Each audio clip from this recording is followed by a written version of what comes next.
Hola, ¿qué tal? Soy Dani Mantilla y estamos en el Festival de San Sebastián, en este set patrocinado por Repsol y que tenemos en Kinótico, en el Hotel María Cristina, para hablar de cine con talento nacional e internacional, como es el caso de Alice Winocour, que presenta hoy Couture en la sección oficial.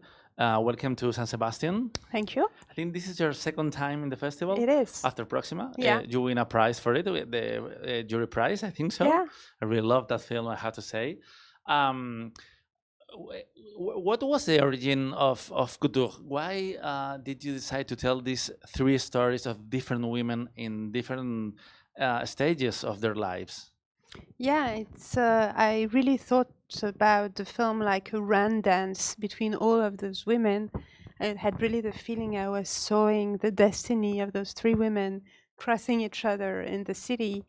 And, I always make very intimate films that I project in distant worlds that I don't know. In case of Proxima, it was the astronaut world. This time, to me, the astronaut world was the fashion world. I didn't know myself, and but it came from something very intimate. And so I wanted to tell the story of a woman who learns she has breast cancer in the midst of the glitter and the frenzy of the fashion week, and who in this world, the superficial world, mad world, is confronted to the idea of her death.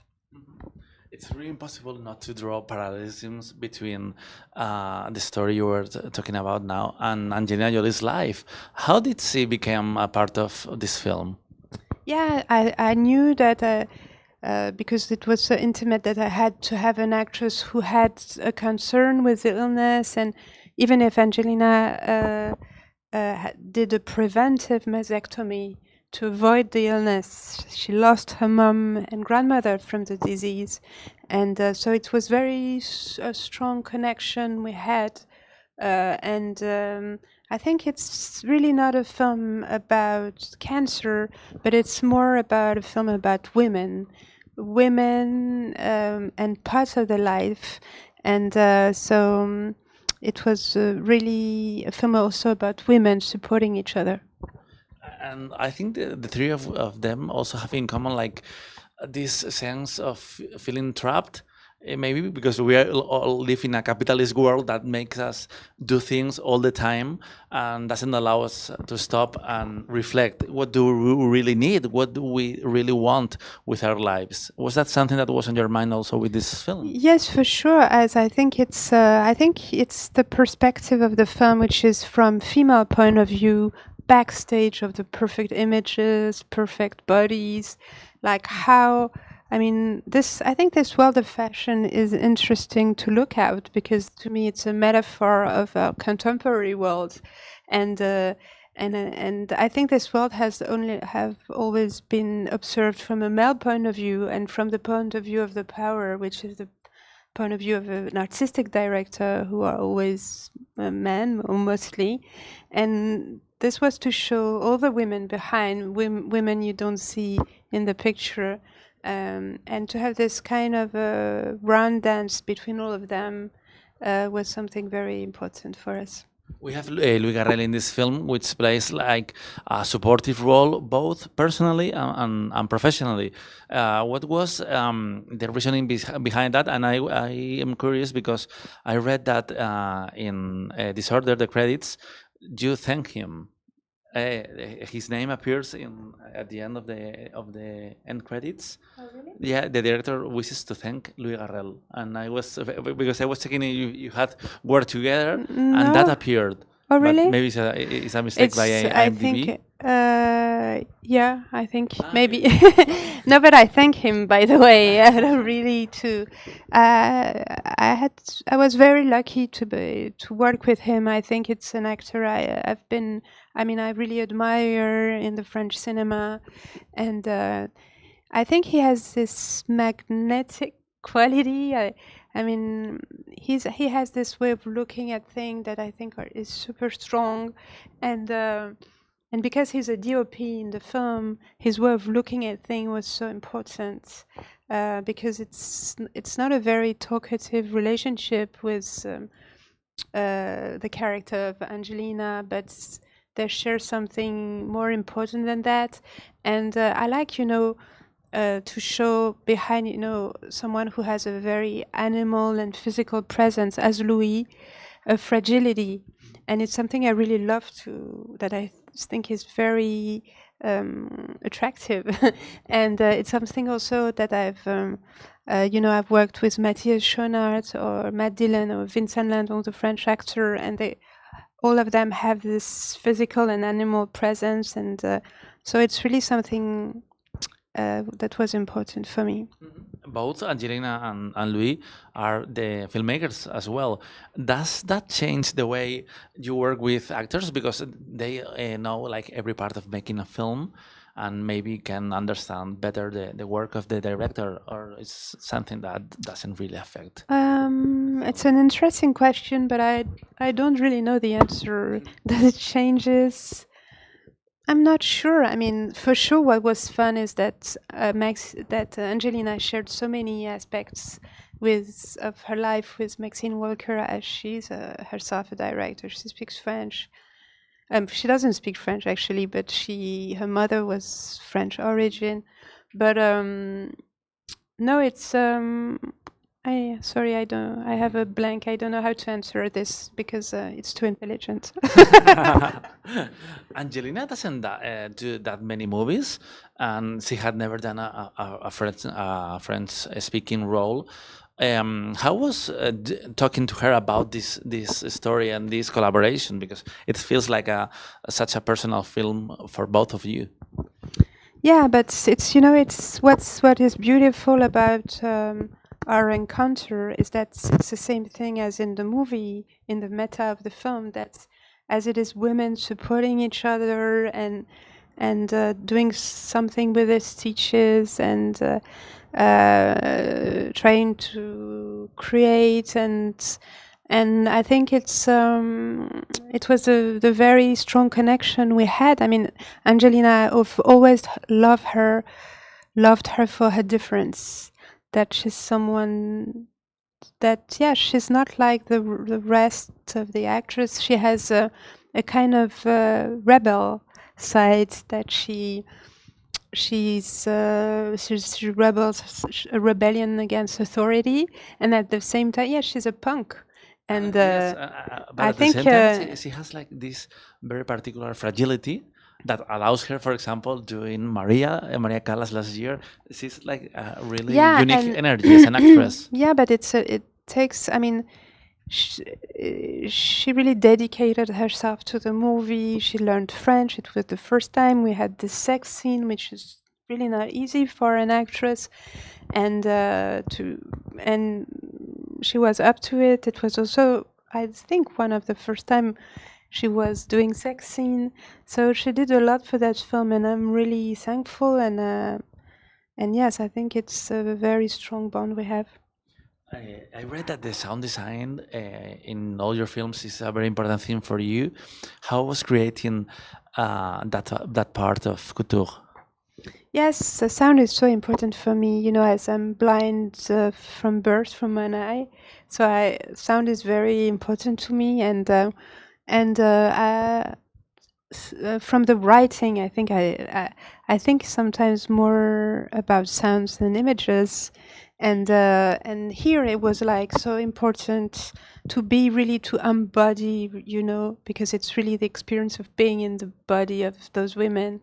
And so we wanted to be really close to all the character, to have like close up in the sounds, but also, as you know, the film is called Couture, like haute couture, but I think in Spanish you can say costura. Costura.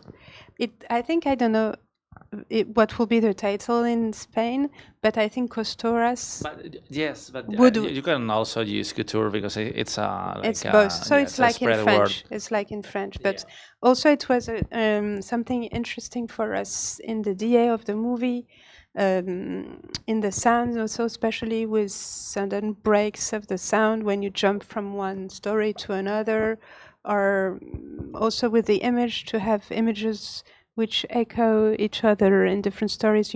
When you see the red lines or the traces on bodies that echoes with traces on the dresses, or I mean all of those shots that respond to each other as story respond to each other. I read that this is the first film that has shot in Paris showroom and atelier from Chanel. How was it doing that? What was the experience of filming in such a special place? Yes, I mean I've been I was intrigued by this world of fashion, so I spent 1.5 years backstage of fashion shows, and Chanel, they really opened their door to me, like to be able to see all of those shows, and we were able also. We wanted to have the reality of a real maison de couture in the film, but at the same time to be in a fiction, not to have to make an advertisement. So we had this thing with them. We shot in the real atelier with real seamstresses. It's like in Proxima, like there were real trainers in Russia. Like now we had like really haute couture seamstresses. We shot also in the very mythical stairs, you know, in Rue Cambon, when all the characters look at themselves in the mirrors. So it was a very important collaboration, I would say, as I was collaborating with the European Space Agency. And they also did the dresses for the fashion show in the end. Oh, cool. I have to say, I love the shot of Angelina getting into the building with all the mirrors and all the Angelinas. Is really, really amazing. And there's the same with Anya. Yeah, I was going to ask you about them because we have like the energy from Louis, who's friends. We have Angelina, who has like a very unique aura, and we have newcomers as well. Why did you want to mix different backgrounds for the actors? Yeah, as I tell you, it's like, to me, it was to show all the couturas behind in Paris. I mean, in a world. So having all those actors coming from different worlds was also showing that you can come from very different worlds and share the same stitches. So yes, it was what was happening on set was like what was happening in the story. What is your relationship with the film festivals? I remember watching Disorder. I think it was in Uncertain Regard, like 10 years ago, and I loved that film with Matthias and Diane Kruger. Then you went to TIFF, to San Sebastian. How do you deal with this kind of world premieres, the pressure from the reviews? Yeah, I mean, it's to me like festivals and everything, you know, it's like champagne. I mean, it's cool, but what is really cool to me is the sets. And it's like, to me, you know, like the energy on a shooting, it's like, you know, hard drug. Like it's like a roller coaster, yeah. When you finish, then you want to go back.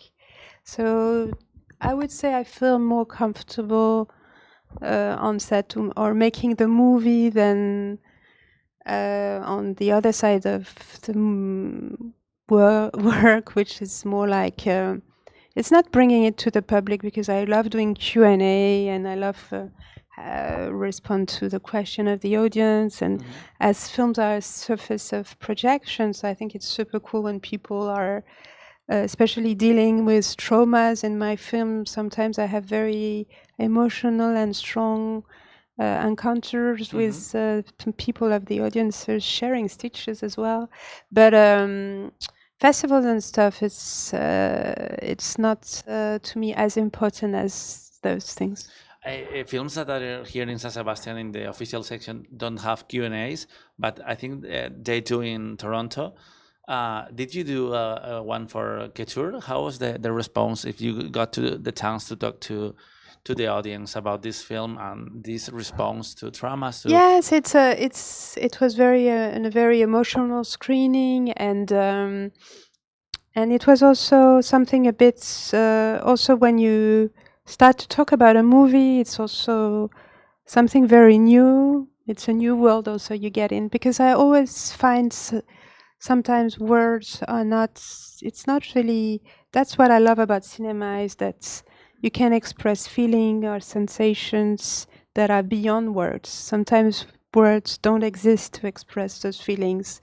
And I feel it's more and more difficult to talk about, sometimes it's difficult to talk about movies. And I like also the idea that painters, or I mean, I don't know, it's the idea that I have, maybe it's not like this, but that people project what they want on it, and that's it. I remember when Almodovar was doing the press tour of Pain and Glory, and he said that in a way the making films had devoured him, like had become the main thing about his life. You have a director in this story, but I would like to know what is your relationship with your work, with the idea of making movies, with your vocation. I don't know if that is a word in English. I don't know. I mean, it's my life. It's I would say it's my life. I mean, there's nothing else apart from, of course, my daughter. But we have to finish. But yeah, I mean, it's simple. It's my life. Our friends from filming would like to know which film would you like to recommend to your 18-year-old self? Oh, that's a cool one.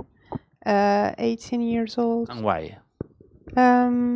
Dead Ringers, maybe. Oh, cool. Because it's the film that it's really the films that I discovered in my teenage years, and that was so important to me, as I felt, as I had, I was really interested in, I mean, I felt it was talking to me, like I was really anxious about my body and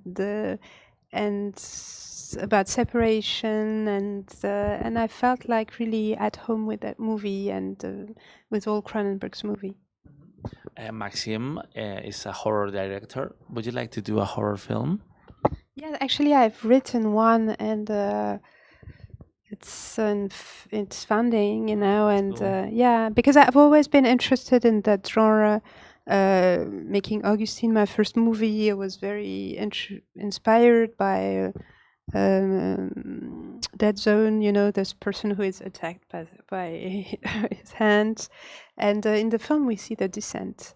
It's the film that they watch together, Angelina and Louis, in the room. But yes, Exorcism film were very inspiring to me for that first film. And what I like about horror is this thing of the sound and the image. So I like this physical, carnal relationship to cinema, something very sensorial, more than everything, more than words. No, that's cool, because it has been a genre so male-dominated for decades and decades, and now we are getting to see women doing horror films and discovering like a new look at these stories, which we love with the horror. Yeah, I mean, that's okay. Finally. Thank you. Enjoy San Sebastian. Yeah. And please have a nice premiere this afternoon with Angelina and Yeah, it will Louis. be a rainy premiere, but I hope, like in the movie, But it's it's not magical. It's we're magical. not going to destroy No. to destroy it. Thank you Okay, very thank much. Seguimos con más entrevistas aquí en este set patrocinado por Repsol que tenemos en Kinótico en Hotel María Cristina. Volvemos muy pronto. Hasta luego.